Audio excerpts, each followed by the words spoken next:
Well, over the last few weeks, as you know, I've been out in Dover in the English Straits. I've been down on the beaches in East Sussex identifying this illegal migrant wave that is coming into the United Kingdom and is now reaching a pace the likes of which we've not seen before. Mm-hmm. Over 1,300 people have come in since lockdown began to the country. Not a single one, to my knowledge, has been returned, and are now being put in hotels all over the Midlands and the North. And Australia faced a very similar problem to this just over a decade ago. And I thought it's one thing to identify a problem, but it's even more important to try and find solutions. So I'm really pleased to be joined by Tony Abbott, former Australian Prime Minister. Tony, thank you and welcome. Nigel, it's lovely to be with you. Look, we've had two waves of illegal arrivals by sea in Australia. The first took place in the late 1990s when John Howard was Prime Minister. The second took place when Kevin Rudd and Julia Gillard were Prime Ministers. John Howard ended the first wave essentially by stopping the Tampa, which was carrying some 400 would-be illegal migrants by boat. He sent them to Nauru as part of the offshore solution, and that essentially fixed the problem. Unfortunately, the measures that John Howard put in place were reversed by the Labor government after 2008, and we started to get this problem again. And within a few years, a trickle became a flood.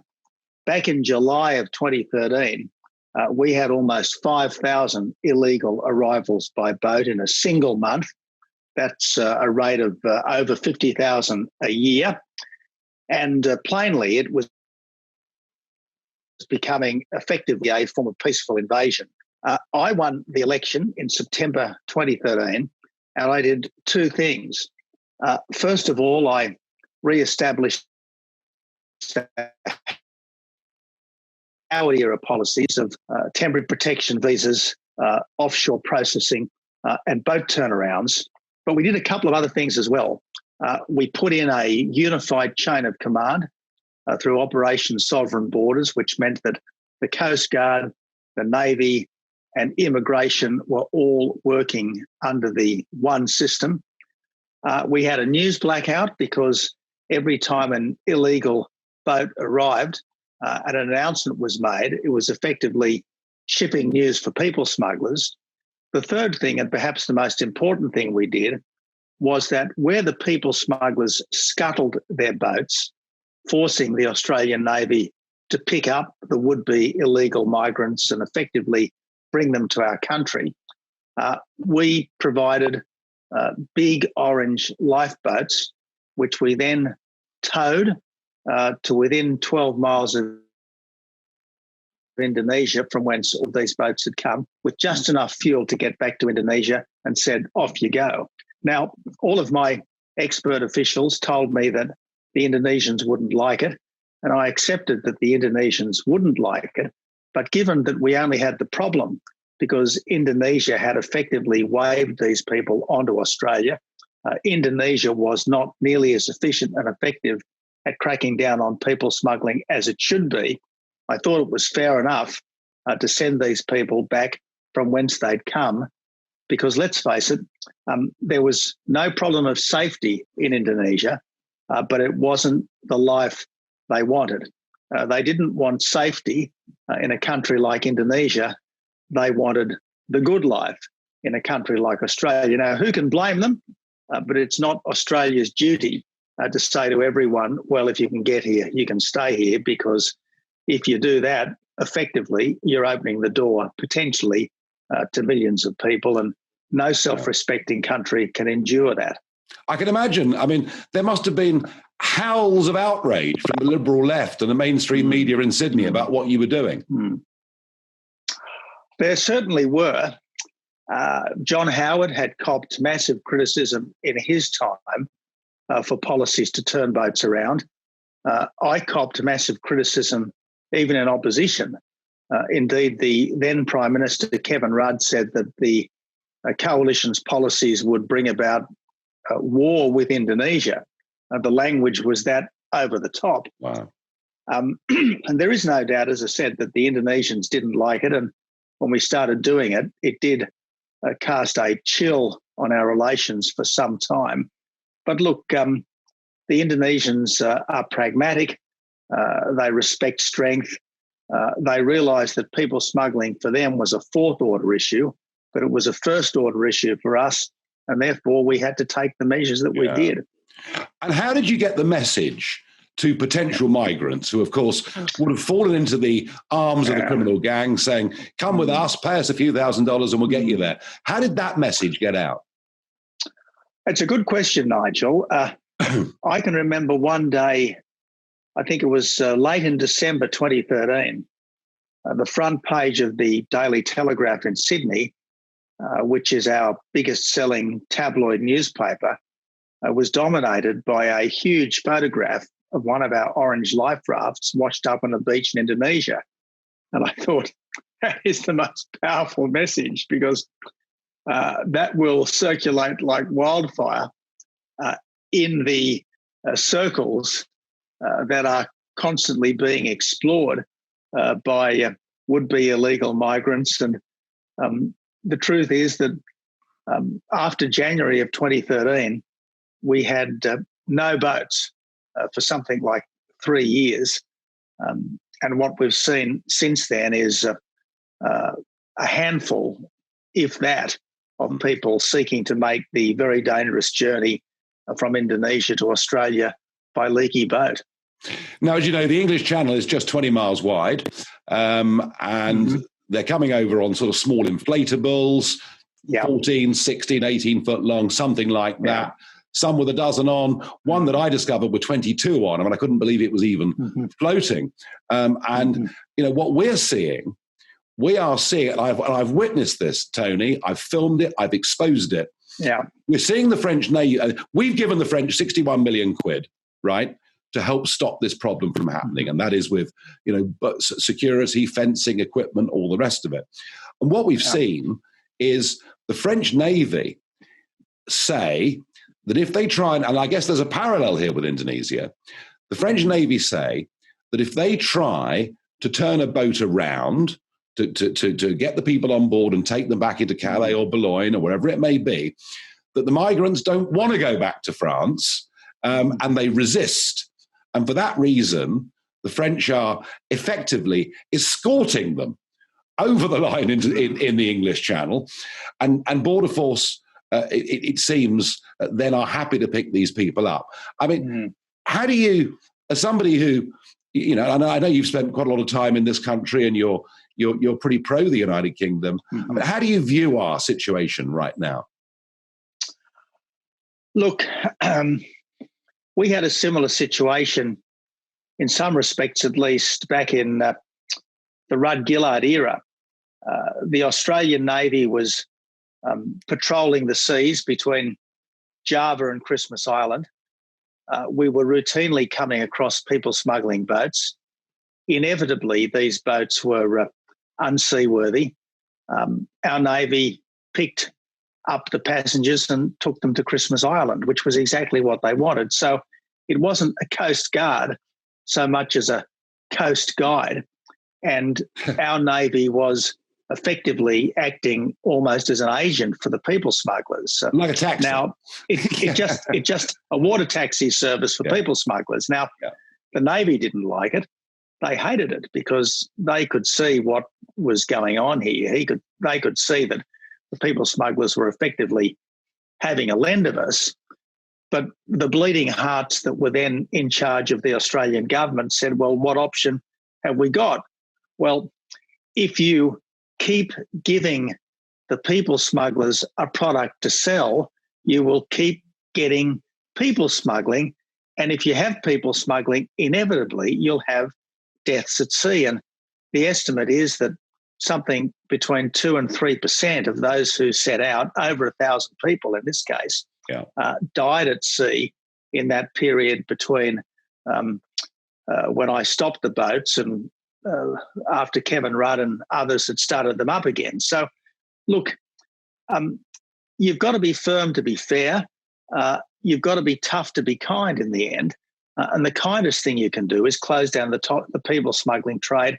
And that means as soon as you come across a people smuggling boat, stopping it and taking it back to the place from which it came. And sure, the Indonesians didn't much like it, but by stopping the trade, we've prevented what was happening, which was tens of thousands of people flying into Jakarta, mostly from Muslim countries where the Indonesians didn't require visas. These people would then hang around in Jakarta. Many of them would become a nuisance, resort to petty crime. They'd make their way to the south coast of Java, again, hang around, a nuisance, before finally getting on a boat to Australia. And many of them, as we know, died in the attempt. So in the long run, it's much better for the French and for France if these boats don't take off, or if they do take off, that they're stopped midway across the channel and the people brought back to France. Otherwise, France is going to have a problem and Britain is going to have a problem. But it does require a rather hard-headed approach which addresses this problem at its core. You can understand why people from rotten countries would want to get to wonderful countries. And frankly, you can understand why Calais would just be a way station for these people, just as Jakarta was a way station. Who wouldn't want to get to the United Kingdom? Such a wonderful, free and fair and prosperous country. But as long as the French facilitate their passage, France will have a problem as well as Britain will have a problem.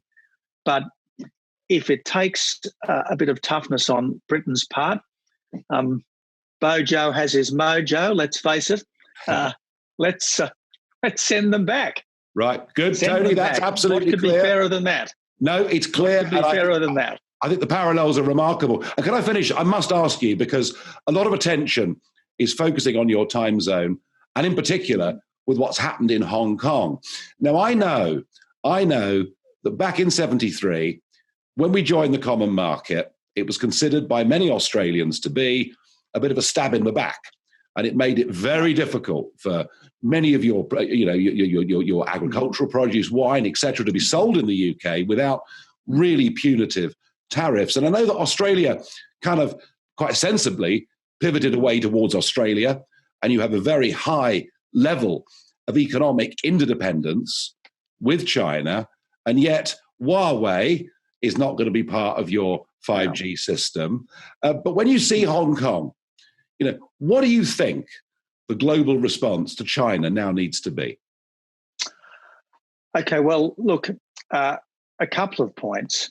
I hope that we can very swiftly do a free trade deal with a post-Brexit Britain.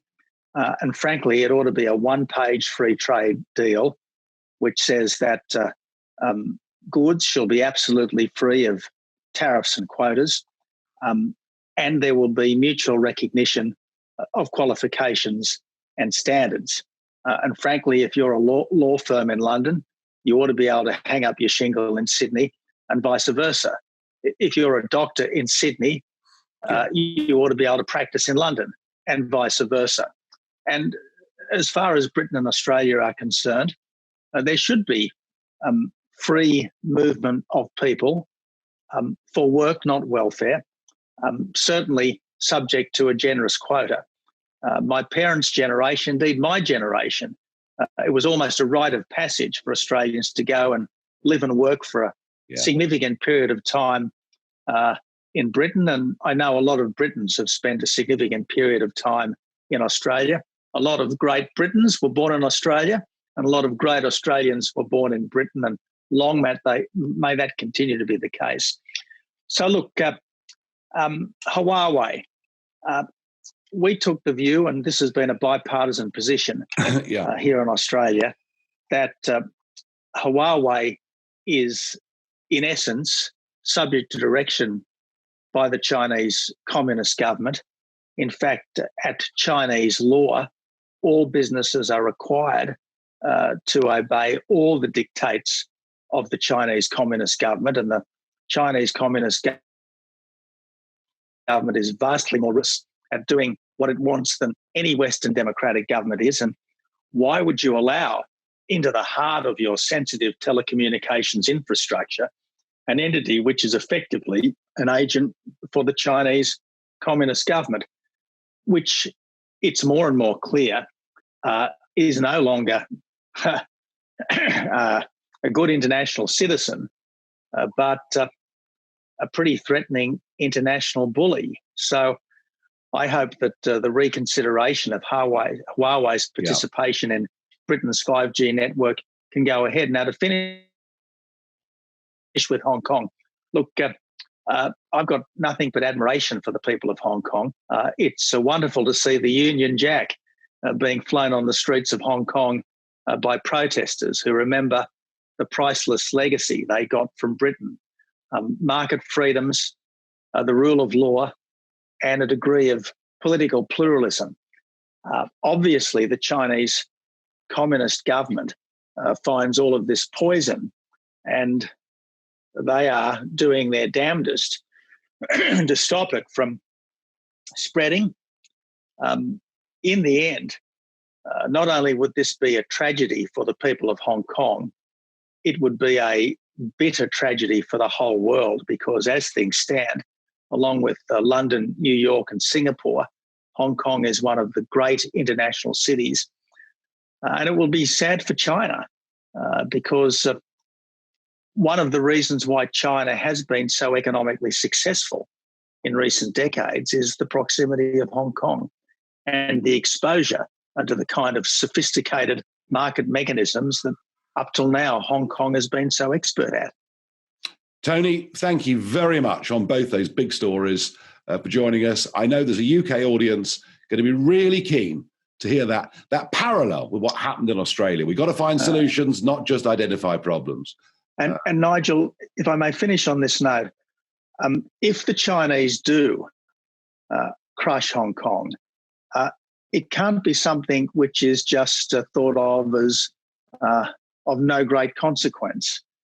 There will need to be serious sanctions put on the Chinese leadership, at least as serious as the sanctions that were placed on Russia when Russia illegally annexed the Crimea and then fomented a proxy civil war in the Western Ukraine. Yeah, no, I'm afraid it's a new Cold War. I think that we're going into. Tony, thanks ever so much indeed for joining us.